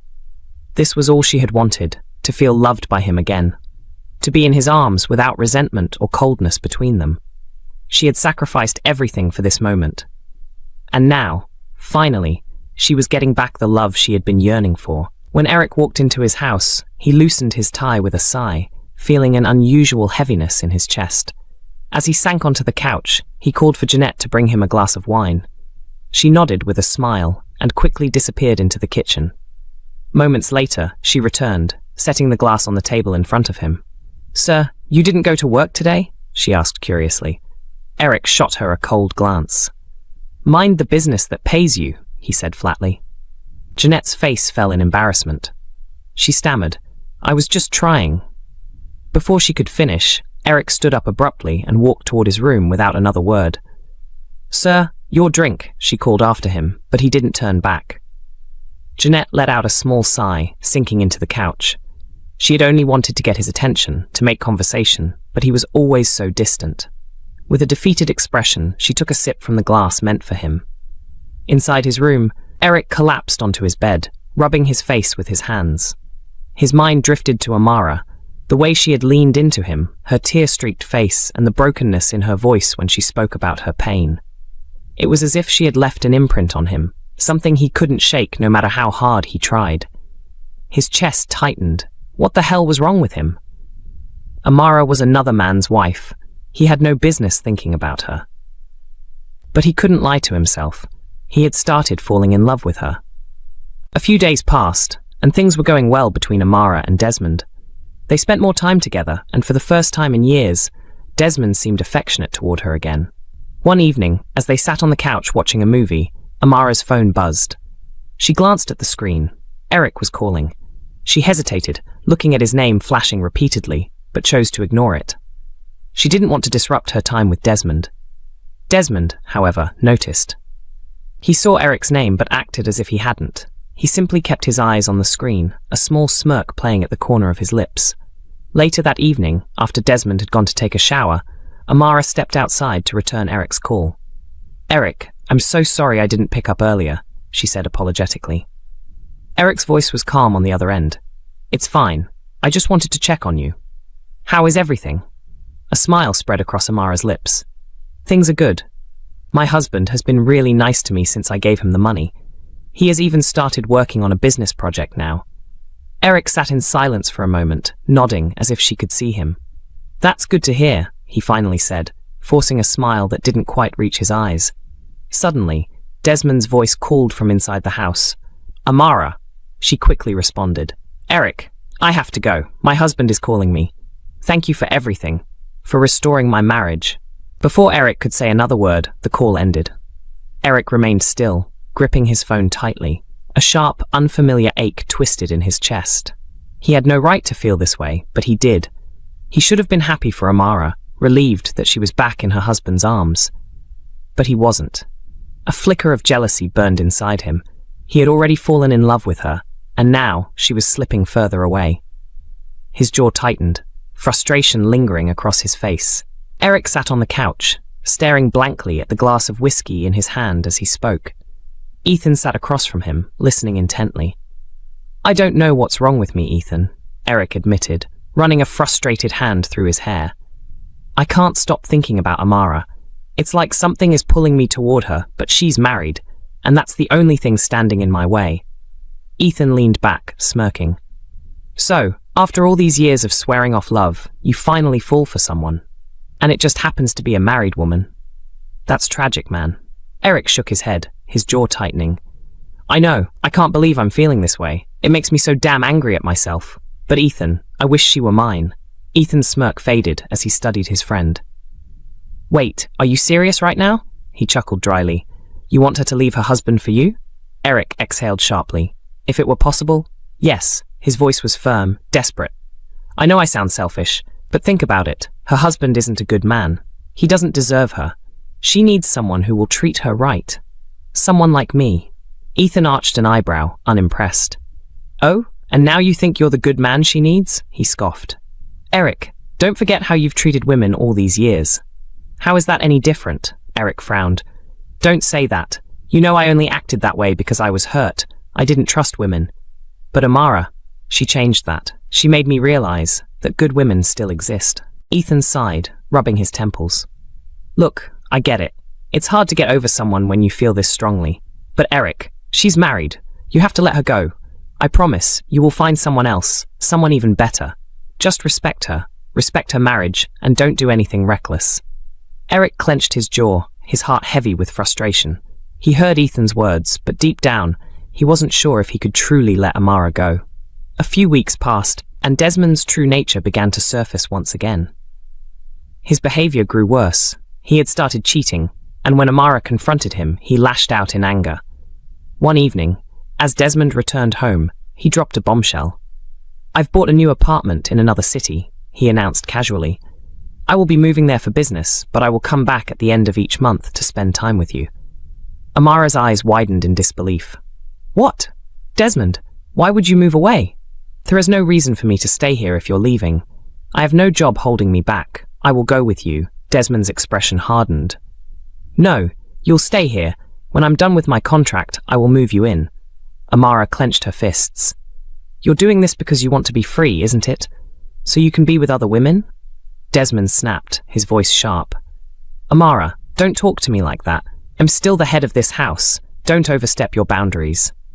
Boundaries? Amara shouted, her frustration boiling over.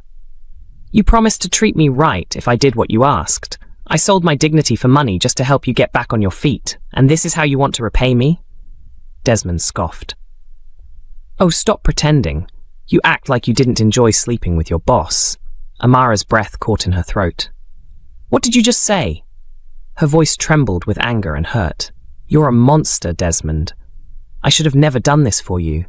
I should have never trusted you. And since I gave you the money, you haven't given me anything from it. Desmond let out a low chuckle. You're making a big deal out of nothing. If it's about the money, you could have just said so instead of all this drama. He pulled out his phone. I will send you $50,000. Use it to start something for yourself. Amara's heart pounded in shock. What? 50,000? Out of $1 million?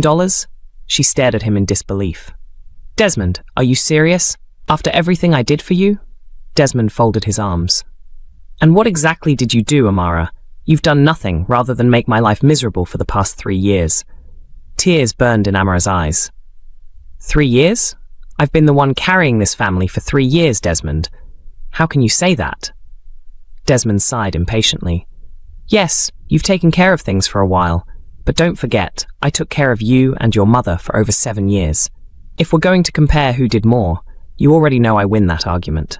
He stepped back with a smirk. Look, you helped me get back on my feet, and I appreciate it.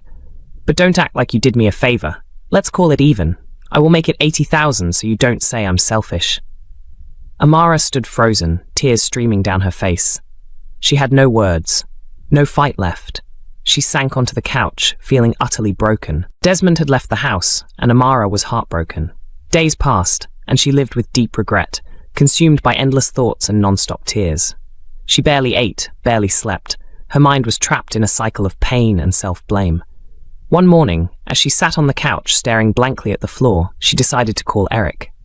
She hesitated for a moment, but eventually she dialed his number. The phone rang once, twice, 3 times, but Eric didn't answer. At that moment, Eric was in the bathroom, unaware of her calls. When he finally came out, he saw her missed calls and immediately called her back. But this time, Amara didn't pick up. She sat there staring at the ringing phone, unsure of what to say. A part of her wanted to answer, to pour out her heart to the only person who had been there for her. But another part held her back. Eric has helped me enough. I can't keep bothering him with my problems. Eric frowned at his phone, confused. Why isn't she answering now? He knew something must be wrong. Instead of calling again, he left her a voice message. Amara, please don't hesitate to call me if you need anything. I'm here for you. Amara listened to his message, her hands trembling. Tears welled up in her eyes as she pressed the phone against her chest, holding it tightly, almost as if she could feel the warmth of his words through the cold screen. Days passed, and Eric kept trying to reach Amara, but she never picked up his calls. He couldn't shake the feeling that something was wrong. The silence was unlike her, and it ate away at him.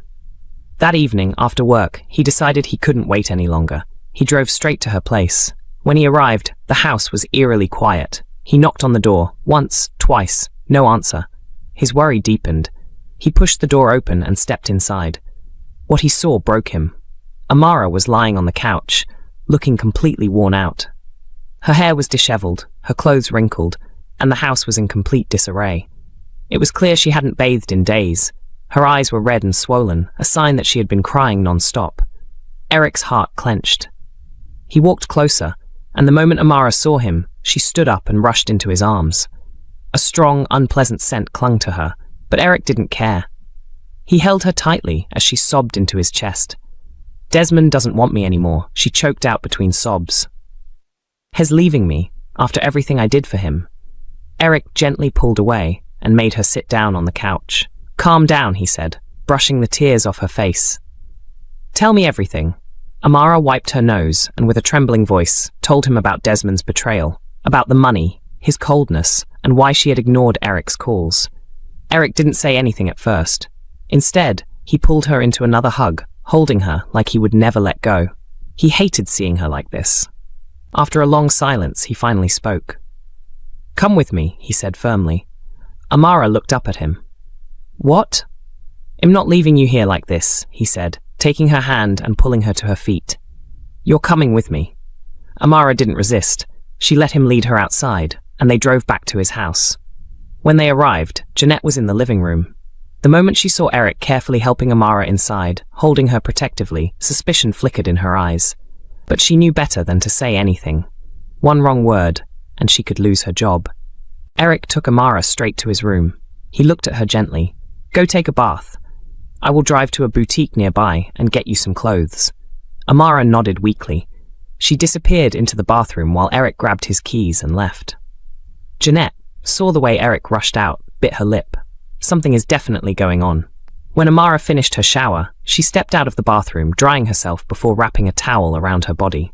Eric still wasn't back, so she rummaged through his closet and grabbed one of his t-shirts, the largest one she could find. Slipping it on, she stood in front of the mirror, running a towel through her damp hair, trying to get it completely dry. Just then, Eric walked in.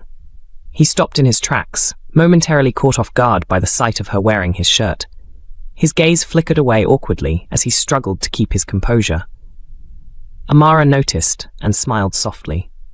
Eric cleared his throat and handed her the shopping bag. "Here, clothes for you." She took them and thanked him. Then, glancing down at the shirt she was wearing, she said, "I'm sorry, Eric. I couldn't just sit around in a towel waiting for you, so I grabbed one of your shirts. This one was the biggest, so I figured it would be fine." Eric smirked, shaking his head. "That's actually one of my favorite shirts." Amara's eyes widened. "Oh, I'm sorry." He placed his hands on her shoulders, smiling warmly. "Don't worry, it looks good on you.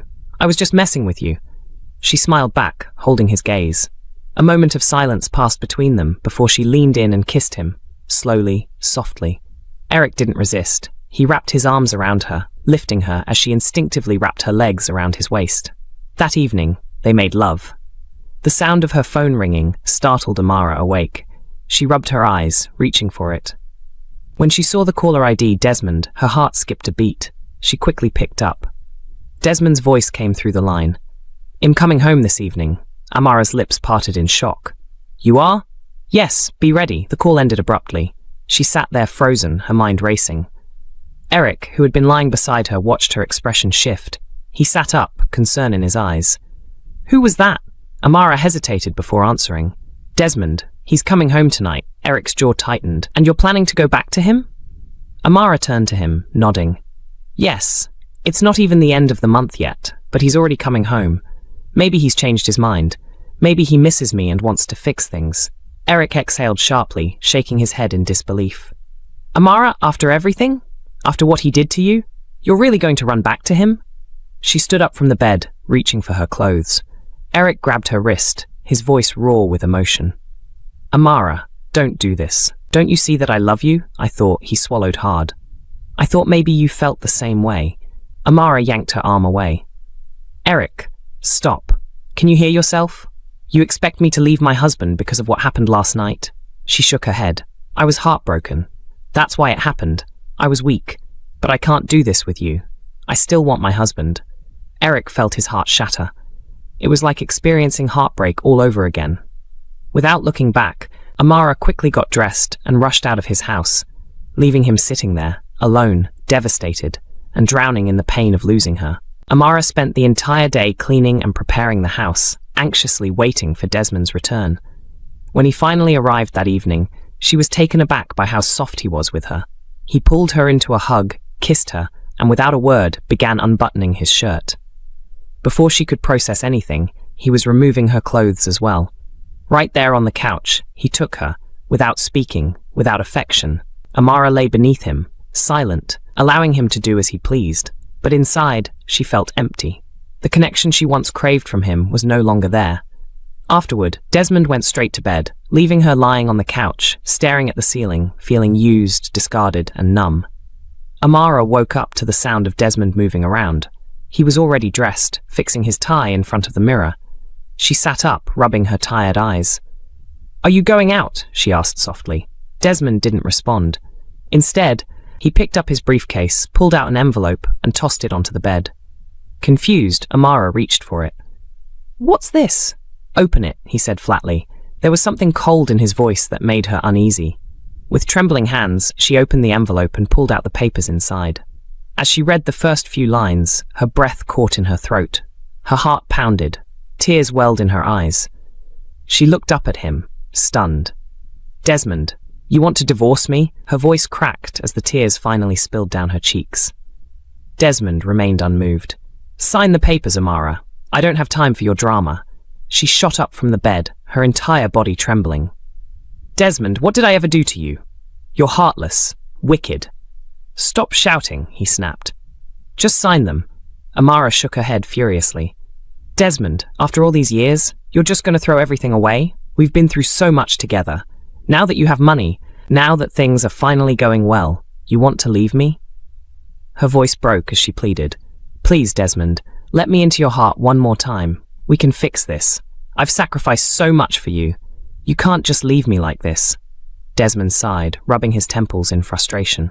"Enough, Amara. Stop playing the pity card." She gasped, feeling as though he had slapped her. He continued, "Yes, you've sacrificed a lot for me, but don't act like you didn't enjoy the time you had with your boss." Amara's breath hitched.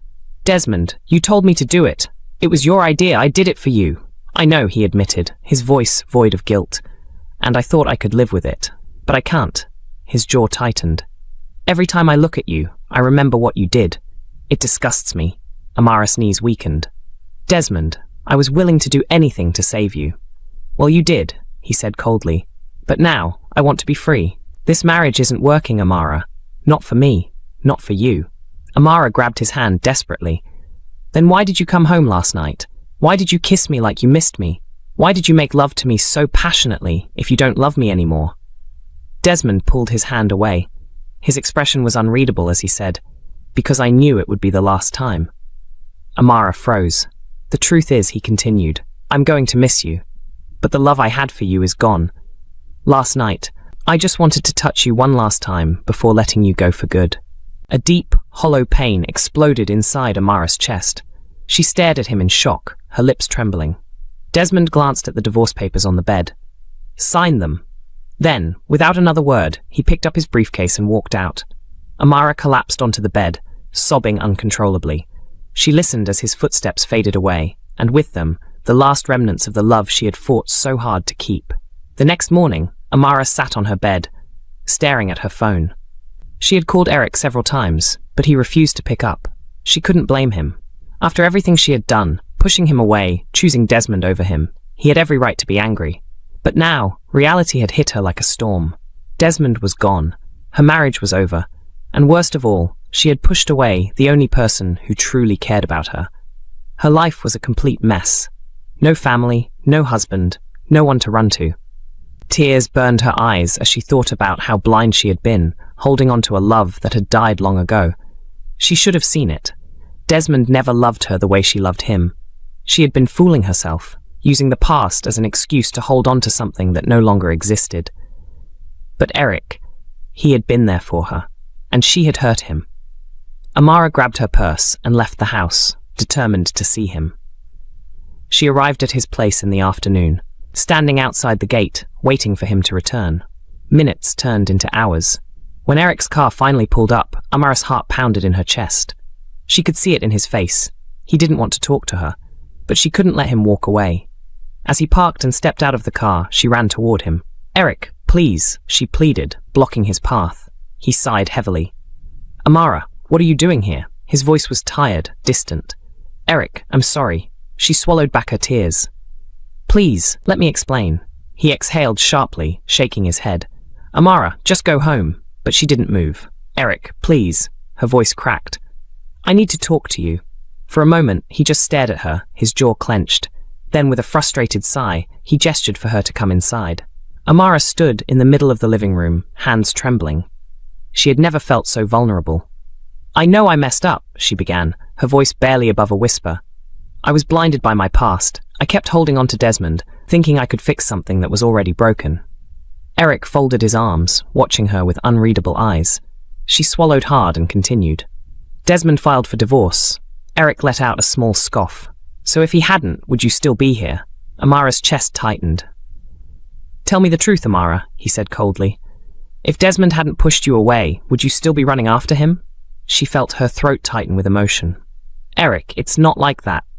It is, he countered. You made me your second choice, Amara, and I don't like being anyone's second choice. Tears streamed down her face as she fell to her knees beside him. You're not a second choice, she whispered. I promise. I was in denial. I didn't want to look like I was leaving my husband for my boss. But the truth is, I love you. I was just too scared to admit it. Eric's eyes softened slightly, but his expression remained guarded. Amara continued, her voice breaking. I was holding on to memories, trying to make my marriage work, but this divorce made me realize I was clinging to a rope that was never there. She looked up at him, her heart in her eyes. Please, Eric. I want you in my life. For a moment, silence filled the room. Then Eric exhaled deeply and pulled her to her feet. Without a word, he wrapped his arms around her, holding her tightly. Amara sobbed against his chest, clutching onto him. Amara, I can't lie. You made me feel like shit these past few days, he murmured, his voice filled with pain. I told myself I would never have anything to do with you again. He sighed, running a hand through her hair. But you keep coming back into my life, and you know I can't resist you. This is why I hate falling in love. She pulled back slightly to look into his eyes. Then let me stay. Please, Eric. Just promise me you won't push me away. Eric cupped her face gently. Only if you promise me you won't leave me again. Amara nodded, her eyes shining with unshed tears. I won't. I swear I won't. With that, Eric pulled her back into his arms, holding her tightly as if he never wanted to let go. And this time, Amara knew she wouldn't run away. Amara officially signed the divorce papers, and just like that, she and Desmond became ex-husband and wife. It was painful, but at the same time, freeing. She had spent years holding on to a marriage that had already died. Now, she was finally moving forward, with Eric. Their relationship blossomed into something deep and unbreakable. Eric, recognizing Amara's intelligence and work ethic, asked her to become his personal assistant at his company. She agreed without hesitation. At work, she was the one who handled almost everything for him, scheduling meetings, reviewing reports, ensuring his business ran smoothly. Their close working relationship only strengthened their bond. While in the office, they remained strictly professional, but outside of work, they were inseparable. Amara had never felt this kind of love before. Meanwhile, Desmond had already moved on. He had found a new woman, someone young and beautiful, whom he planned to marry as soon as his latest business deal was finalized. He had spent months securing this deal, investing heavily in it, believing it would take his company to the next level. But fate had other plans. A few days later, Desmond sat confidently in a boardroom, preparing to present his business proposal. His company needed a major investment for their new project, and this was the deal that would make or break him. What he didn't know was that the company he was seeking investment from belonged to Eric. As the meeting began, the conference room doors opened, and Eric walked in. But he wasn't alone. Amara walked beside him. Desmond's breath hitched. For a moment, he thought he was seeing things, but no, it was really her, his ex-wife. She looked different, stronger, more confident. Dressed in an elegant office suit, she moved with purpose, her head held high, and when she looked at him, she smiled. That smile, it wasn't bitter or mocking, it was calm, collected, almost as if she had won a battle he didn't even know they were fighting. Desmond's stomach twisted. He had assumed Amara would be lost without him, miserable and broken. Instead, she looked happy, thriving, and standing beside Eric, her boss, made it even worse. Desmond swallowed hard but forced himself to focus. He needed this deal. He cleared his throat and presented his proposal, discussing projections, market trends, and potential profits. He tried to act unaffected, but every time his gaze drifted toward Amara, he felt a chill of uncertainty. Was she the one in charge of making the final decision? Would she influence Eric against him? When Desmond finished his pitch, Eric leaned back in his chair, expression unreadable. Well, review your proposal, Eric said evenly, and we will. Get back to you once we've decided if this is something we're willing to invest in. Desmond's jaw tightened. This was his only shot. If Eric's company didn't invest, he would lose everything. Most of his money was already tied up in this project. Without financial backing, his business could collapse. And now, his future was in the hands of the man who had taken his ex-wife. As Desmond sat there, watching Eric and Amara exchange a knowing glance, a terrifying thought crossed his mind. For the first time in his life, he was the one at someone else's mercy. At home, Eric and Amara sat together in the living room, discussing Desmond's business proposal. Eric valued Amara's opinion, and since she had experience handling major business affairs as his personal assistant, he wanted to hear her thoughts. So, Eric leaned forward, handing her the file. "What do you think about this project?" Amara took a few moments to scan the documents, her expression neutral at first. But as she flipped through the pages, her lips curled into a smirk. She set the papers down and shook her head. "This project is garbage," she said bluntly. Eric raised a brow, chuckling. "Garbage?" "Yes," Amara said firmly. "Even if Desmond wasn't my ex-husband, I would still say the same thing. The plan is weak, the numbers don't add up, and the risks outweigh the benefits. I don't think you should waste your time or money on this trashy project." Eric laughed, shaking his head. "You sure this isn't just a little bit of revenge?" Amara shrugged, smiling mischievously. "And if it is, then I guess it's a well-deserved one," Eric grinned. "Well then, your wish is my command." The next day, Desmond received the news that shattered his world. Eric's company had officially rejected his proposal. Not only that, but they had completely pulled out of the investment deal. Desmond couldn't breathe. He had spent months working on this project, pouring almost all his resources into it. Without Eric's investment, he was as good as ruined. Immediately, he knew Amara was behind it. The next morning, as Amara was driving out of Eric's company, Desmond appeared out of nowhere, waving his hands for her to stop. She sighed, rolling her eyes, but stopped the car anyway. Desmond rushed to her window, his face pale with desperation. "Amara, please tell me the truth. You did this, didn't you?" Amara folded her arms, tilting her head. "Did what?" "You told Eric to reject my proposal. You made him pull out of the deal." His voice cracked, his frustration evident. "Amara, please, if this is about what happened between us, I'm sorry. I shouldn't have treated you the way I did. Please, don't let me lose everything." Amara stared at him, unimpressed. "Desmond, let me make something very clear. I am not the one in charge of making decisions in Eric's company. I do not own the company, so don't stand here and act like I have that kind of power." Desmond clenched his jaw. "Then talk to Eric. Please, Amara, just talk to him for me. Beg him to reconsider." A cold smile crept onto Amara's lips. "Beg," she repeated. Desmond nodded desperately. Amara chuckled. "You know, Desmond, there was a time when I begged you. I begged you not to leave me. I begged you to give our marriage a chance. But you?" Her expression hardened. "You threw me away like trash, and now you're here, begging me? And lastly, let me make it known to you, I never had slept with Eric before he gave me that money. I had to lie to you so I can see your true nature, but guess you didn't fail in proving me right." Desmond swallowed hard. "Amara, please." "Sorry, Desmond," she said with mock sympathy. "We have nothing in common anymore. Your problems are your own." With that, she rolled up her window and drove off. Desmond arrived home feeling like a man who had lost everything. Because he had. His company was sinking. His future was uncertain. And now, the one person he thought would always be beneath him, Amara, had turned the tables on him completely. As he stepped into the house, his fiancée, Anita, noticed his frustration and walked up to him. "Desmond, what's wrong?" she asked gently, sitting beside him. Desmond clenched his fists, running a hand through his hair. "Just leave me alone, Anita. You won't understand." Anita frowned. "Why are you acting like this? I just want to help. I said leave me alone." Desmond exploded, his voice echoing through the house. Anita gasped, stepping back in shock. Desmond glared at her, his nostrils flaring.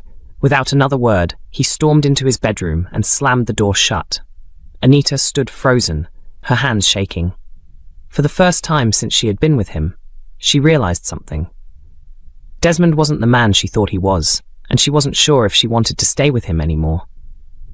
Meanwhile, back at Eric's house, Amara and Eric were curled up on the couch, laughing over a glass of wine.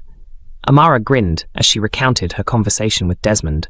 "Eric, you should have seen him. He was begging like a little boy." Eric chuckled. "And how did it feel?" Amara leaned back, smirking. It felt amazing. Eric pulled her closer, brushing a soft kiss against her forehead. Well, I'm glad you finally got the closure you needed. Amara smiled, feeling truly happy for the first time in years. Desmond was her past. Eric was her future. The moment Amara saw the positive pregnancy test, tears welled up in her eyes. She wasn't the problem after all. For years, Desmond had blamed her for their inability to have children, making her feel worthless. But now, carrying Eric's baby, she finally had proof that the fault was never hers. That night, when she shared the news with Eric, his face lit up with joy. "You're serious?" he asked, his voice thick with emotion. Amara nodded, laughing as he lifted her off the ground and spun her around. "This is the best news I've ever heard," Eric said, kissing her forehead. "I love you so much, Amara." A few days later, Eric made another life-changing decision. He got down on one knee and pulled out a stunning engagement ring. "Amara, I don't just want you to be the mother of my child. I want you to be my wife. I want us to build a life together, raise our child together, and create the kind of love you always deserved. Marry me." Tears filled Amara's eyes as she nodded. "Yes, Eric. Yes." Eric smiled, slipping the ring onto her finger. "We'll get married soon," he promised. Before our baby arrives, while Amara was celebrating new love and new life, Desmond's world was crumbling. One evening, his fiancée Anita nervously approached him with an announcement. "Desmond," she hesitated. "Impregnant." Desmond froze. His eyes darkened as a terrifying realization hit him. He was impotent. Anita's pregnancy meant only one thing: she had cheated. Rage surged through him. "Who is the father?" he roared. Anita stammered, taking a step back. "Desmond, please." Desmond didn't let her finish. "Get out!" he screamed, throwing a glass against the wall. "I never want to see your face again." Anita fled, tears streaming down her face. Now, Desmond was truly alone. And then, he heard the news that broke him completely. Amara was getting married to Eric. He lost his wife, he lost his company, he lost everything. And he snapped. On the day of Amara and Eric's wedding, the air was filled with joy. It was a beautiful open wedding, with friends and family gathered to celebrate their love. As the pastor asked, "Do you take this man to be your lawfully wedded husband?" Amara smiled. "I do." Eric's gaze never left her. "I do." The moment they sealed their vows with a kiss, the crowd erupted into cheers. But in the distance, lurking among the guests, was Desmond, disguised as an old man. His heart pounded with hatred as he watched Amara dance in Eric's arms. "She was mine," he thought bitterly. "He stole her from me." Desmond reached into his jacket and pulled out a gun. He aimed directly at Eric. But before he could pull the trigger, Amara saw him. Her eyes widened in horror. "Eric!" she screamed. And before anyone could react, bang! Amara threw herself in front of Eric, the bullet tearing through her shoulder. Gasps and screams filled the air as Amara collapsed onto the floor. Desmond tried to run, but security tackled him to the ground, ripping the gun from his hands. "You bastard!" Eric shouted, rushing to Amara. His hands trembled as he held her, blood staining her white wedding dress. "Amara, stay with me," he begged, his voice breaking. The police arrived within minutes, dragging Desmond away in handcuffs. As he was taken, his eyes met Amara's one last time. She looked at him with nothing but disgust. "You only wanted me when your life was in shambles," she whispered weakly. But it's too late. That was the last thing Desmond ever heard from her. Eric rushed Amara to the hospital, staying by her side every second. The doctors saved her, but she was left weak and in pain for weeks. Eric never left her side. He cared for her, loved her, and made sure she knew that no matter what, she was his everything. A few months later, Amara finally experienced the happiest day of her life. She gave birth to a healthy baby boy. As Eric held his son in his arms, he kissed Amara's forehead, whispering, "Thank you for giving me a family. I love you." Amara smiled, tears of joy in her eyes. Finally, after all the pain, after all the heartbreak, she had found true happiness, and she would never let it go. The end. Thanks for watching. Please don't forget to like and subscribe to my channel for more videos like this.